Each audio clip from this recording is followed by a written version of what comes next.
After checking the weather this morning, I decided to go up to the western side of Oahu, and my first stop is at the Electric Beach. I will just be here for a couple of minutes before I'm driving up to the Mākaha area. But this is an interesting place though.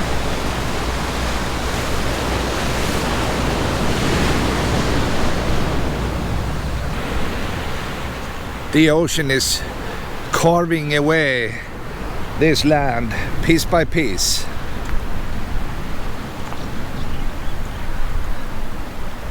And give it a million years, this is all gone.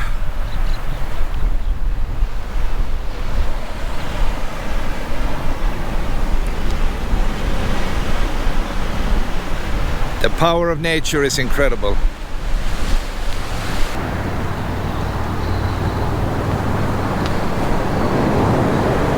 Most tourists will not go beyond the power station. Up on the western side of Oahu, it's more quiet. This is the side where the locals live. And unless you're into surfing at the Mākaha beach, then there is not much you can do up there, I think.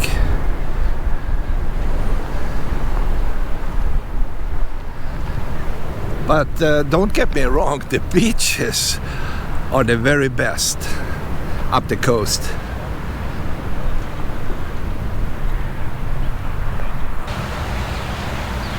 Diving can be dangerous. That's the reason they go out in groups. And they try not to go too far out. You might see a few of them splashing around in the water.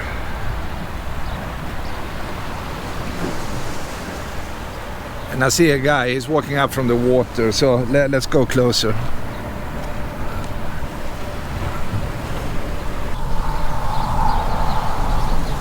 I'm glad they have a lifeguard.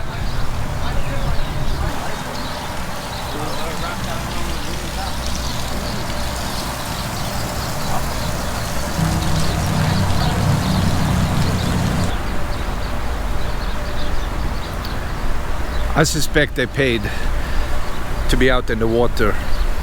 You need to sign up with a tour and they take you up here, or they meet you at the beach, and then they give these guys the equipment and then they go out. And hopefully everything goes well.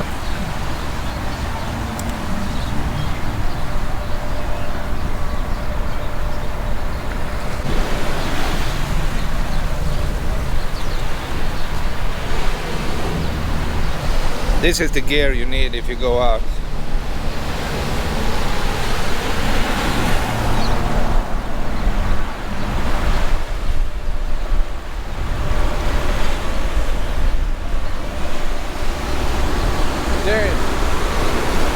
Darian.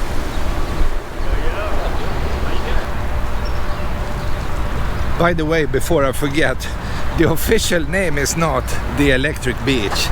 People just call it the Electric Beach, but the real name is Kahe Point. In case you need to check that out. Kahe Point. But it sounds so cool to say the Electric Beach, and people are wondering what's going on. Nothing. Diving, swimming, fishing. That's what's going on. All right, let's continue.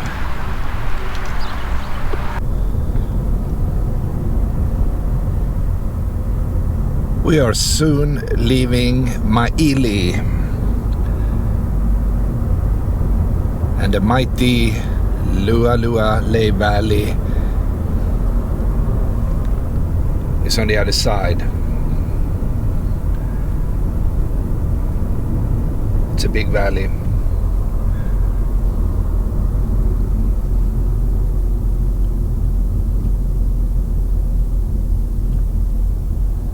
And if you want to go in and explore, the best place to go in, well, there are many ways, but one way would be into the right in about a quarter of a mile.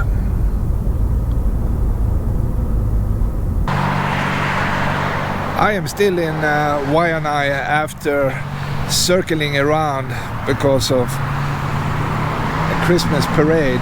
Anyway, the reason I stopped is because of this memorial they put up. This guy was a famous musician. He made a lot of good songs, and his name was Israel Kamakawiwo'ole. And he was born in Honolulu, lived in Kaimuki for a while, and eventually moved up to Mākaha, where he formed a band. And unfortunately, he died of overweight. He was struggling for many years. Anyway, I thought you needed to see this memorial. A nice Hawaiian guy.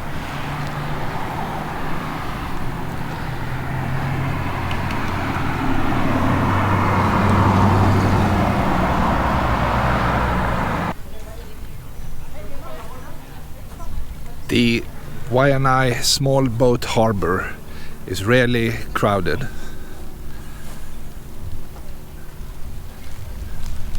You see a few cars, but it's never crazy. I've never seen it full, not even half full.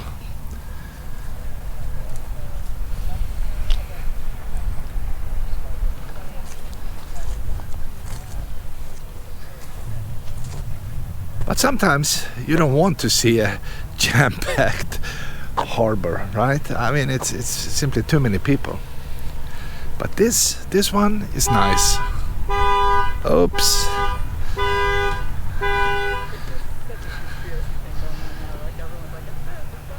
But people still create annoying sounds when they can't open their cars.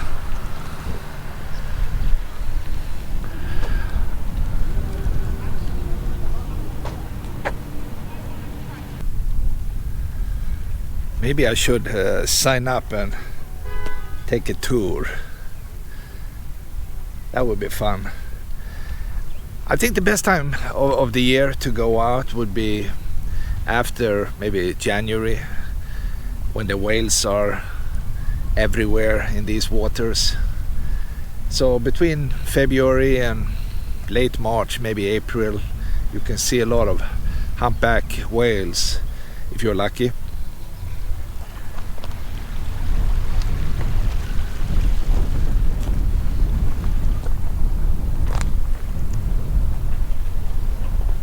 There are plenty of trees north of the parking lot, and this is the biggest homeless camp on this island. I don't know how many people living in between the trees. I don't know, but I read about it, and it is substantial. If you don't have a home, you don't have too many options. You can live on the beach, or you can come and live in this area.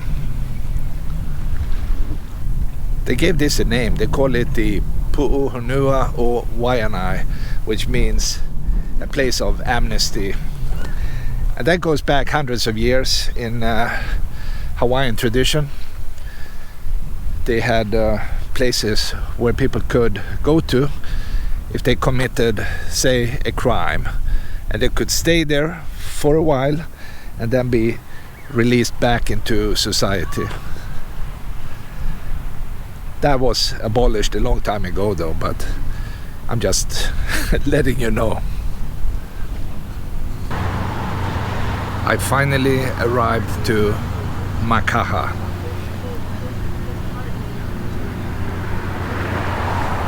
There is a store to the left, the Ohana market.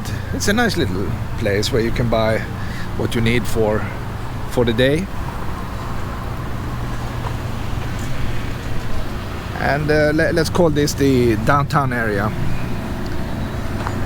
Everything is circling around this plaza and the gas station, including 7-Eleven across the street.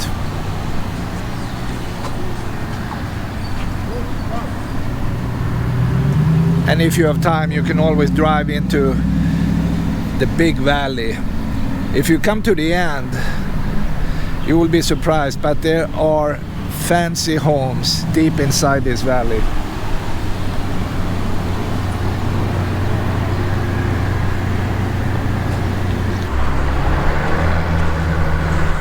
I will go to the beach, but because of the sun, I think it's better if I start further down.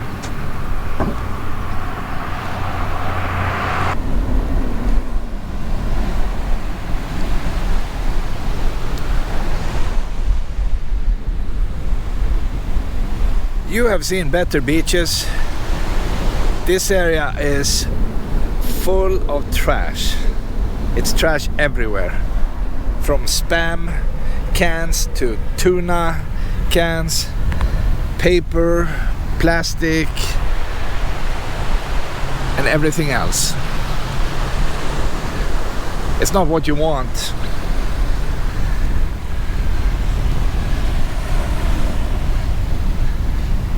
But there are unfortunately many areas in Hawaii that looks like that. People are using beaches as dumping grounds for garbage. Cars included, engines, wheels, paper, tarp, everything.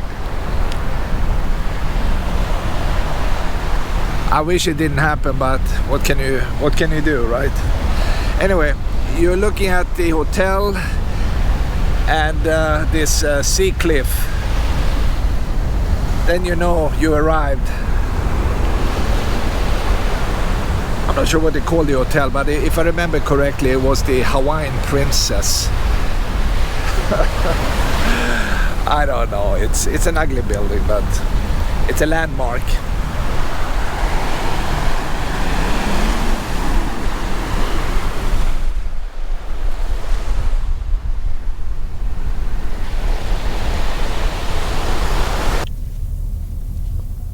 I passed the Hawaiian Princess Hotel and I'm looking for a beach access point. I don't know, everything is closed.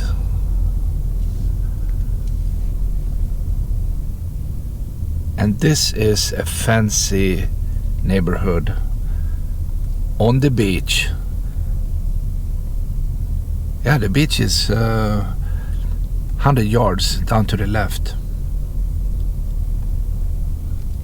Let me take down the window.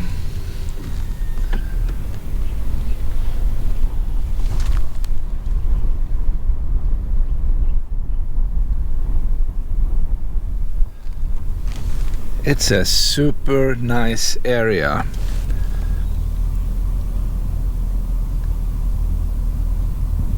And for every home you see at least 10 signs. No trespassing, guard dog on duty, no parking, smile, you're on camera, private, private, private.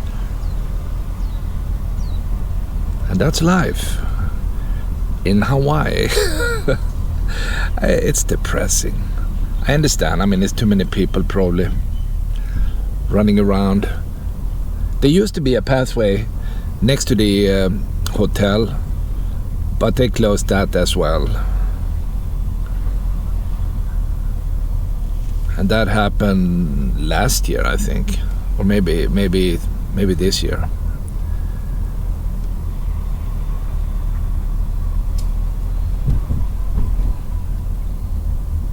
Okay, I need to modify my plans.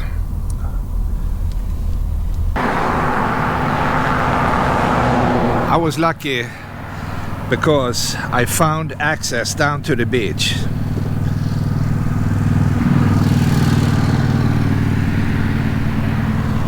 And I had to park next to the highway and walk back down, because you never know what is going to happen in a fancy neighborhood like this, because you see all these signs. They don't mean much normally, but who wants to take the risk? This is empty.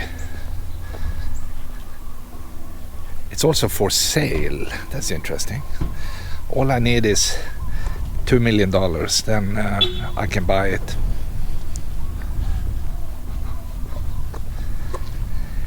And the secret way down to the beach is behind this house.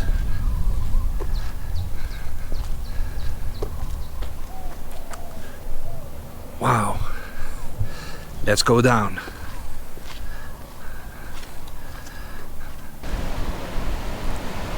Hawaiian state law gives you the right to access any beach. People can't claim a beach is private. It's impossible, even if you have a military installation. There are examples of that. That's the way I understand it.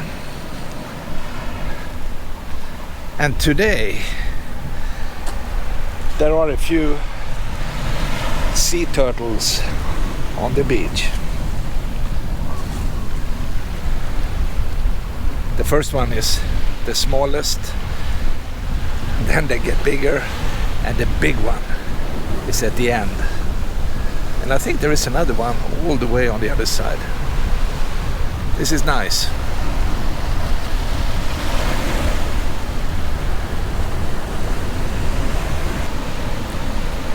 If you're into surfing, the best surf spot, as far as I understand, is across this bay. You see the big building and the sand to the right?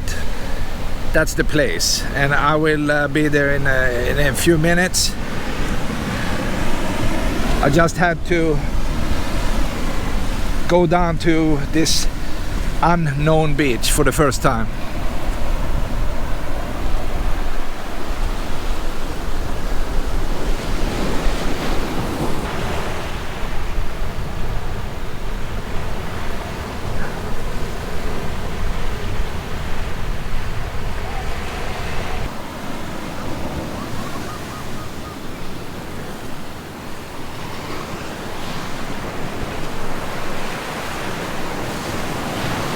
They ask you to enjoy the turtles from a distance. Never feed, never touch, never ride, never fool around with these guys. And I understand. We need to show respect.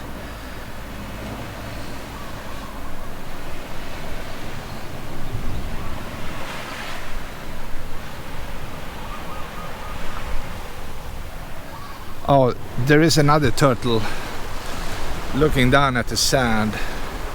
A ninja turtle. I can't believe it. Oh, okay. Now you know, real turtles and the ninja turtle.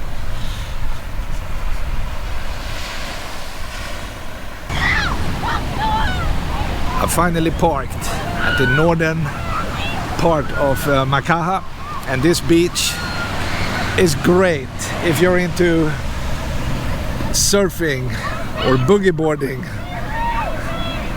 and the waves are fantastic. Look at this, they are breaking in the best possible way.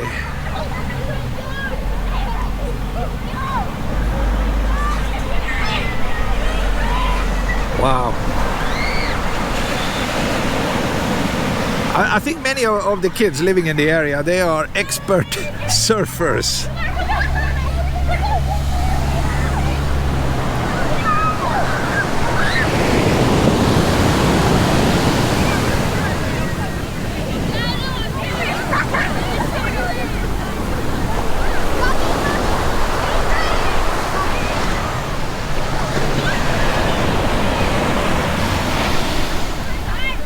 They also have access to this pristine water 24/7. They can go down and surf after school anytime. They don't even need a car. They can just walk down to the beach and hop into the ocean and learn how to master a board.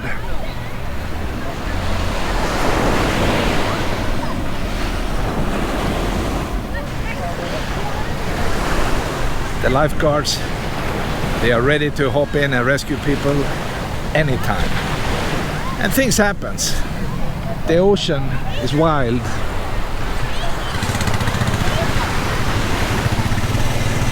At least it's easier to use a quad than walking in the sand. Goodbye, lifeguards.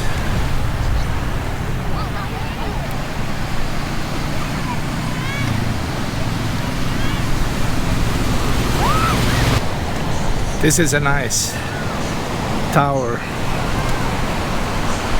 They put it just under the trees to get shade. That also gives them a perfect view of the entire beach.